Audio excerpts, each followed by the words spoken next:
All right, everybody. So hello, here we go. This is the one I've been kind of leaning towards.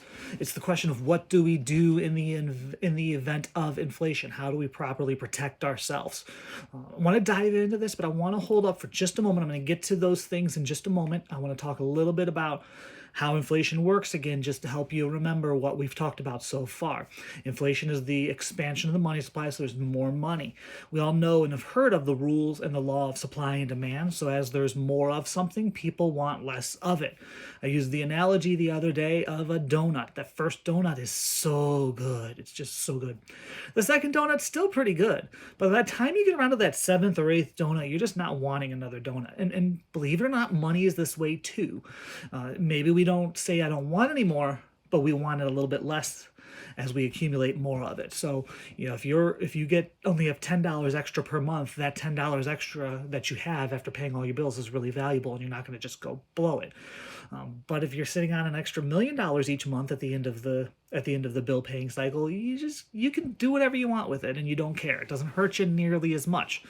And this is the idea of inflation at a macro level across the entire country: is the more of it's in the system, the less people want it. The more they want what they can buy with it instead of the actual item itself. So, as inflation happens and money becomes less value, I want you to picture in your mind a teeter-totter. As there's more money, the person on this end is a bigger person, and the teeter starts to totter.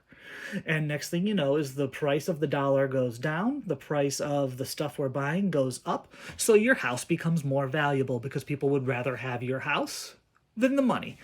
Now let's apply this to everything else. Let's apply this specifically to the bond market. Now, bonds are relatively safe investments. Nothing is perfectly safe, but relatively safe investments. And the reason people buy them is because they pay you a certain amount of money on a regular basis. So if you buy $1,000 bond of bonds and it pays out at a 2% coupon, which is the interest rate, then you're going to get $20 every year off of that bond. And it's consistent. You know it's going to come in unless something happens when the company can't make their payments. But in most cases, if we're talking about the government or we're talking about really big, really stable companies, it's going to make its payment. So let's talk about how inflation affects bonds, because this is where it all really plays out. Well, if inflation goes up and the dollar is worth less, then typically bonds become worth more. But the problem is interest rates go up. And as interest rates go up, new bonds become worth more. Old bonds that are out are worth less. Because if you have a 2% bond, and now that same company or the US government will say, instead of issuing a 2% bond, now they're issuing a 3% bond.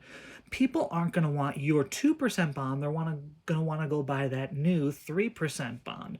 So your price of your bond just went down. And this is how interest rates go up.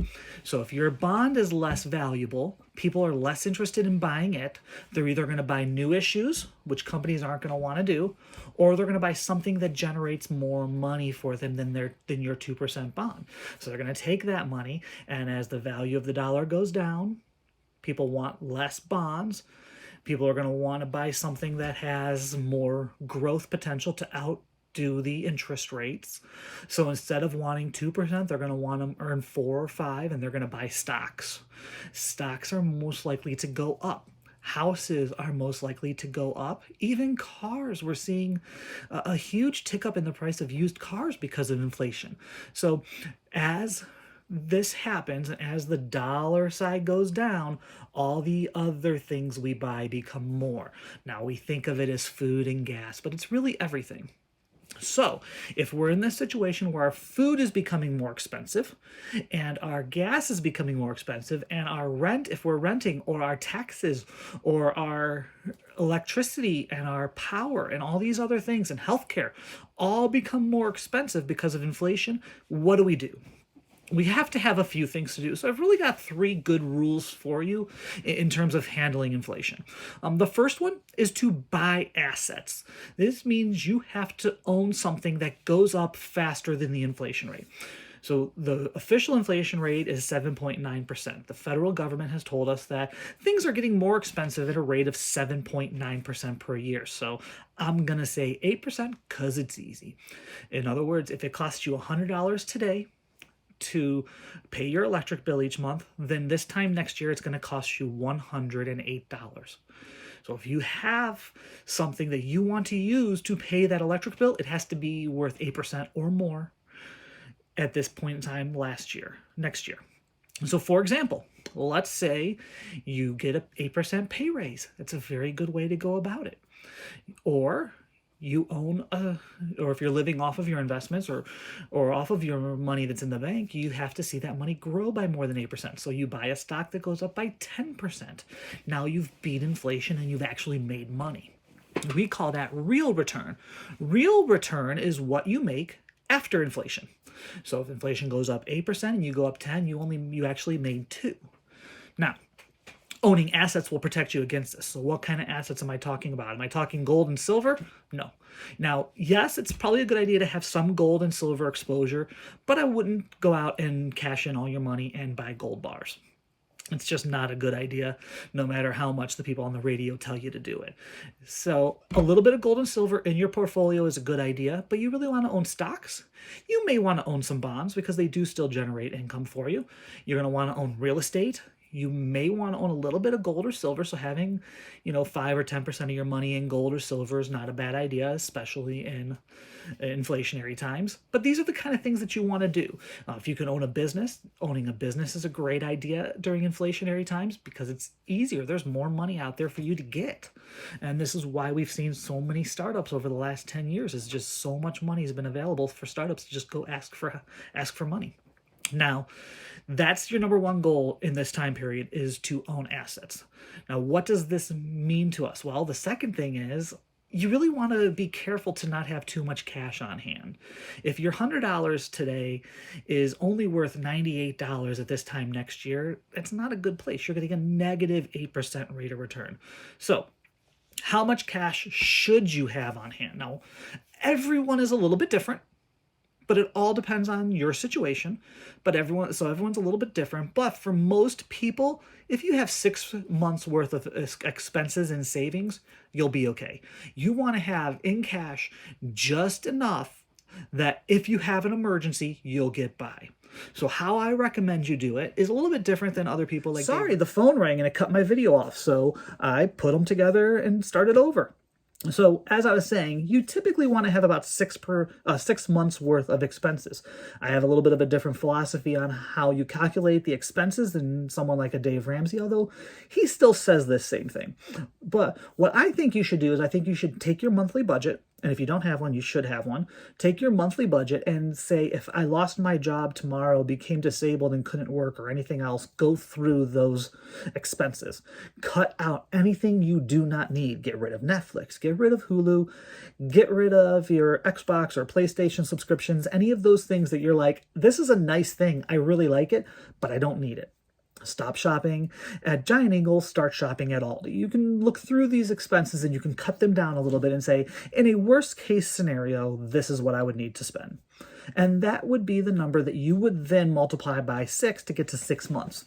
Now, like I said, all things are a little bit different. If you're in a job or a career where your income fluctuates more, then you may want to have more than 6 months, maybe 8 or 10 months or 12 months. If you work for an employer that has had problems and you're kind of worried that it may end up being that you get terminated, then maybe you want a little bit more. So weigh out your situation, but don't go overboard on the cash. I know people that are sitting on $50,000, $60,000, $100,000 in cash, and that's at this point in time just not a really good idea. The other thing I would tell you is if you are making a major purchase in the next year, still just keep that money in cash. So if your thought is I'm going to buy a new car and I need $6,000, just have your 6 months plus the $6,000 so that you can go ahead and do that. Now, the third thing, and this will be the most controversial of all, but this is the third thing that you want to do in the event of inflationary situations. You want to be wise and utilize low interest rates for good debt only. Good asset-backed debt only. So what do I mean by that? Well, I kind of think anything below 6%. If you're paying more than 6%, you want to pay it off. You want to get it gone. If it's a credit card, you want to get it paid off and you want to get it gone regardless of the interest rate. Now, if it's floor for your house, or if it's a furnace for your home and you have 5 years no interest or anything like that, you want to pay it off. That's just the type of stuff you want to get rid of. What I'm talking about specifically here is mortgages and college. These are things that are big enough that can really make an impact on your long-term financial situation. Unless you're planning on moving in the next few years, think up to even 10 years. Unless you're planning on moving, then you should really look to a 30-year mortgage instead of a 15-year mortgage. Now, I have resources on this, and I have spreadsheets and blog posts that kind of explain why, but really, this is an arbitrage. We talked about it before. This is an arbitrage situation where you can get the money at 3%, make a 30-year payment, and take the difference in payment between a 30 and a 15 and invest the difference, and potentially be way ahead. That way, you're getting 3 and you're earning 8, 9, or 10, or if we're in a high inflation and a high stock market period, then maybe you're not earning 8, 9, or 10, but maybe you're earning 15 or 16. I by no means think that's what's going to happen, but if you can get 6, 7, 8, 9, or 10 and only be paying 3, you want to do that because over a 20-year period, that's a lot of savings that's put in your hand. And it really makes a 30-year mortgage cheaper in this era of time than a 15-year mortgage. Same thing with student loans. We hate our student loans. They're like this big noose hanging around our neck and holding us down and like the anchor to the boat. But the truth of the matter is a lot of them have really good repayment terms. A lot of them, and we're talking federal student loans, a lot of them have really good forgiveness options. So if you pass away, no one's responsible for it.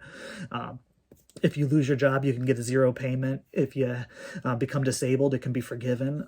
So there's a lot of little perks there that those emergencies we talked about on step 2 with having cash and is kind of taken care of. So if you're thinking like my student loans are horrible, I should get rid of them, this might not be a bad time to not get rid of them.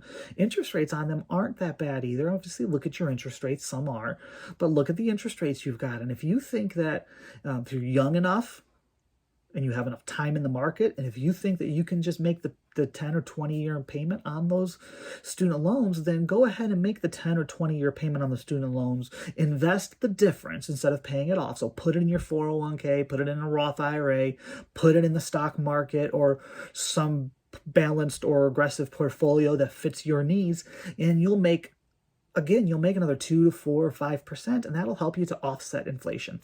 Inflation, I think, is your biggest concern going forward. I do think there's a risk of a stock market decline, but if you have a long period of time, then this 30-year mortgage or this investing instead of paying down the student loans, these type of things are a good idea as long as you can let the market drop for a year or two and then come back, because it typically only takes about 18 months. If you can wait out an 18-month downturn, then you should really look to take advantage of this interest rate. Right now, home mortgages are at 4%. They were at 3% just a month ago. So it's still historically low. These are phenomenally low loans. You still have another 2% until this opportunity kind of disappears. If you're in a 15-year mortgage and you're thinking of moving, I've got some clients who are doing that, or you're thinking of retiring in the next 5, 10 years, then you don't want to do that. But if you're in a home you're going to be in for a while, then this is a really good opportunity to make those moves.